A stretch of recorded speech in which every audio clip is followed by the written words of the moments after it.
आए थे। तो ये बिलाल भाई हैं सर, और अपना काम है इनका, तो है ना। मैंने स्पीकर पे फोन कर लिया है सर। बिलाल जी, आप अपना परिचय दें। जय हिंद सर, मैं बिलाल हसन मुरादाबाद से, और जी राज मैन्युफैक्चरिंग का अपना बिजनेस है। बिलाल भाई, आपको क्या ये मालूम है कि बताएं। आपका सबसे बड़ा दुश्मन कौन है? जी बताइए। नहीं नहीं, आपको मालूम? हाँ नहीं में बोलो ना पहले। नहीं नहीं, बताएं। आपका अपना सबसे बड़ा दुश्मन आपके धर्म के ठेकेदार हैं। बिल्कुल सही बात है सर, एग्री करता हूँ सर इस पे तो। हाँ, इन धर्म के ठेकेदार स्वयं जो है ये हैदराबाद पब्लिक स्कूल में पढ़ते हैं, स्वयं जो है ना विलायत जाके कैम्ब्रिज विद्यालय में LLB करते हैं, लेकिन हमारे बच्चों को जो है ना ये मदरसे में पढ़ा के जिहादी बना के उन्हें मरने के लिए तैयार करते हैं। ये हमारे सबसे बड़े दुश्मन हैं। ये बात सही है कि नहीं है? बिल्कुल बिल्कुल। आप ये बताइए, जी सर। क्या हमारा देश जो है का संविधान बहुत अच्छा नहीं है, जो भारत के हर नागरिक को जिस धर्म में उसकी आस्था हो उसे मानने की भी इजाजत देता है, बिल्कुल। उसके प्रचार करने की भी इजाजत देता है? इससे बेहतर कोई देश हो सकता है क्या? जी बिल्कुल। नहीं हो सकता है। फिर ये दुष्ट जो है धर्म के ठेकेदार ये अनर्गल प्रचार क्यों करते हैं? ये ऐसा भ्रामक प्रचार उन्होंने क्यों बना के रखा है कि आप हमारा धर्म मानिए, नहीं तो आप काफिर हैं, हम आपका सिर जो है धड़ से जुदा कर देंगे और हमें जन्नत मिलेगी और 72 हूरें मिलेंगी। क्या ये शुद्ध बकवास नहीं है? बिल्कुल सर, बिल्कुल शुद्ध बकवास है ना? बिल्कुल सर। क्या ये हमारे आर्टिकल 25 जो संविधान का है, जो हर किसी को अपना धर्म अपनी इच्छा से, अपने विश्वास के, अपने आस्था से मानने की इजाजत देता है, क्या ये उसका सीधा उल्लंघन नहीं है? जी उल्लंघन है साहब। क्या इसको रोकना कठिन है? बहुत सरल है। देखिए मैं आपको बिलाल भाई बताता हूं ये कितना सरल है।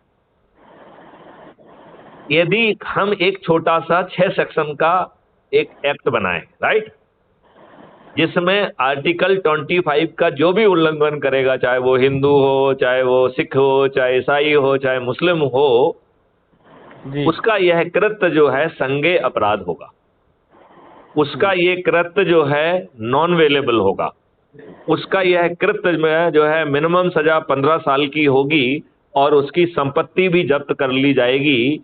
तो ओबीसी जैसे चतुर चालाक धर्म के नेताओं के लिए क्या हमारी सुख और शांति से खिलवाड़ करना इतना आसान होगा? बिल्कुल नहीं होगा।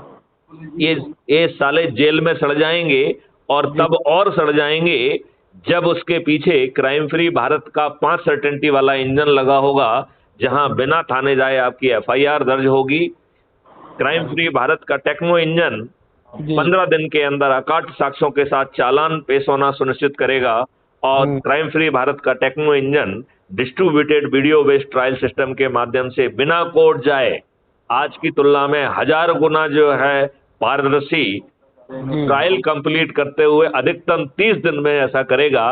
तो अधिकतम 45 दिन में ये ठेकेदार, और विशेष तौर पे धर्म के ठेकेदार, ये जो आज मसीहा बने हुए हैं, जो आज जिन्होंने अकूत संपत्ति भी हासिल कर ली है और अपने लिए भी कर ली है और अपने की आने वाली संतानों के लिए भी कर ली है, ये साले सब के सब जो है जेल में सड़ने के लिए विवश नहीं होंगे? जी होंगे कि नहीं होंगे? बिल्कुल होंगे। अब आप ये बताइए, आपका सबसे बड़ा दुश्मन कौन है? तो ये आपके राजनेता हैं, राइट? धर्मगुरु जितने भी हैं, ये सब राजनेता जितने भी हैं, ये आपके सबसे बड़े दुश्मन हैं। देखिए इन दुष्टों ने आपके ऊपर, अंग्रेजों ने जो गुलामों के लिए नियम कानून बनाए थे, जिसके माध्यम से वो भारतीय गुलामों को शासित करते थे, शोषित करते थे और अपमानित करते थे, वो सब के सब बिना कॉमा फुल स्टॉप के आपके ऊपर लाद दिए गए कि नहीं लाद दिए गए? हाँ या नहीं? जी। ये सभी नियम कानून जो अंग्रेजों ने भारतीय गुलामों पे शासन करने वाले थे, वो आपके ऊपर लदे हुए हैं कि नहीं लदे हुए? सर अच्छा, अब आप ये बताइए, इन्होंने जो थोड़े बहुत संशोधन किए हैं, उन्होंने अपनी मशीनरी को या अपने लॉर्ड्स को और अधिक पावर दे दिए हैं, तो उन लॉर्ड के सामने जो कि अकाउंटेबल नहीं हैं, आप बड़े गुलाम नहीं बन गए हैं? जी बन गए ना? बिल्कुल। तो अब इनको हराने का हमने एक ऊर्जा मॉडल निकाला है, जिसमें 9 दिन का संकल्प है। आप बड़े लोगों के पास मत जाइए, हाँ जी आप छोटे लोगों के पास जाइए, क्योंकि चाणक्य ने, चंद्रगुप्त एक ग्वाला था जिसको सम्राट बनाया।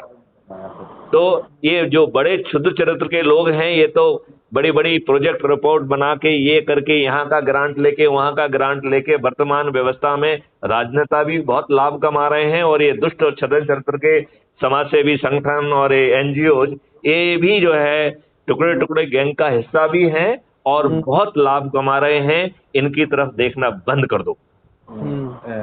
आप जो है हर दिन अपने ही लोगों के बीच में जाइए, जो गरीब हैं, मजदूर हैं, छोटे वर्ग के हैं, जो कामगार हैं, उनको बिठाइए और उनको जो है समझाइए और उनको संकल्पित करिए।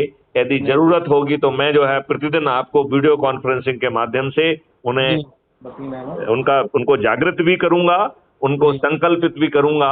हम 9 दिन में इतनी शक्ति पैदा कर लेंगे कि ये दुष्ट शासन प्रशासन हमारे ऊपर अत्याचार करने की औकात नहीं रखेगा। यदि सरकार गड़बड़ करेगी तो आर्टिकल 356 के तहत जो संवैधानिक व्यवस्था दी गई है, उसके तहत वो डिसमिस होगी।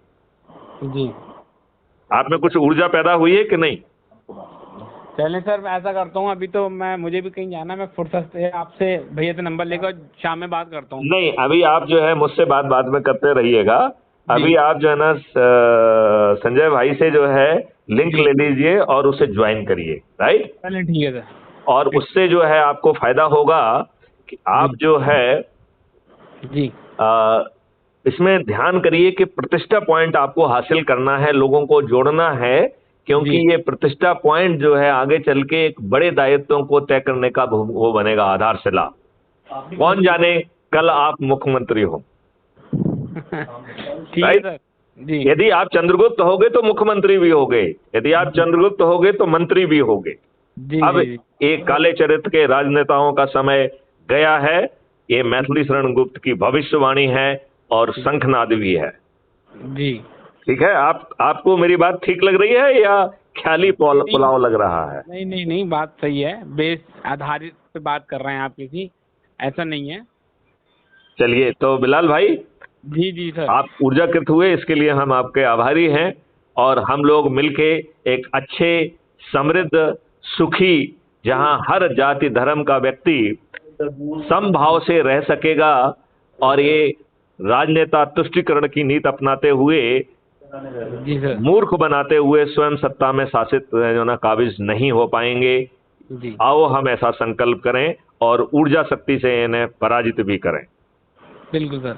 चलिए, तो इस वार्तालाप को यहीं विराम दिया जाए। जी सर। चलिए, जय हिंद, जय भारत, वंदे मातरम। ठीक है।